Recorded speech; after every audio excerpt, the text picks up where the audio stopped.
ពីខែឆ្នាំនេះកម្ពុជារកចំណូលបាន$105 លានពីការលក់ផលិតផលកៅស៊ូកើនជាង 26%រយៈពេល2ខែឆ្នាំ2025កម្ពុជារកចំណូលបានជាង$106 លានអាមេរិកពីការលក់ផលិតផលកៅស៊ូនេះបើតាមរបាយការណ៍របស់អគ្គនាយកដ្ឋានកៅស៊ូដែលបណ្ដាញព័ត៌មាន Fresh News ទទួលបាននៅថ្ងៃទី11ខែមីនាឆ្នាំ2025អគ្គនាយកដ្ឋានកៅស៊ូបានបញ្ជាក់ឲ្យដឹងថាចំណូលពីការនាំចេញជ័រកៅស៊ូគិតត្រឹមខែរោងភេកឆ្នាំ2025មានចំនួន$105 120 $234ចំណែកការនាំចេញឈើកៅស៊ូមានចំនួន$968 $530គិតត្រឹមខែរោងភេកឆ្នាំ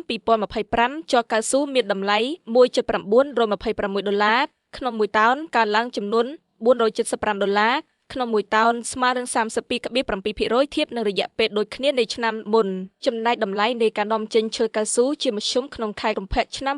2025មានតម្លៃ$330ក្នុង1ម៉ែត្រគីបសូមជម្រាបថាផ្ទៃដីកៅស៊ូសរុបមានចំនួន443 ហិកតាក្នុងនោះផ្ទៃដីជាជន់មានចំនួន332 ហិកតាស្មើនឹង 78% និងផ្ទៃដីថែទាំមានចំនួន95 184 ហិកតាស្មើនឹង 22% ចុះកៅស៊ូកម្ពុជាក្រៅពីនាំចេញក៏ត្រូវបានផ្គត់ផ្គង់ដល់រោងចក្រផលិតសម្បកកង់រថយន្តចំនួន3ដែលកំពុងតែដំណើរការផងដែរ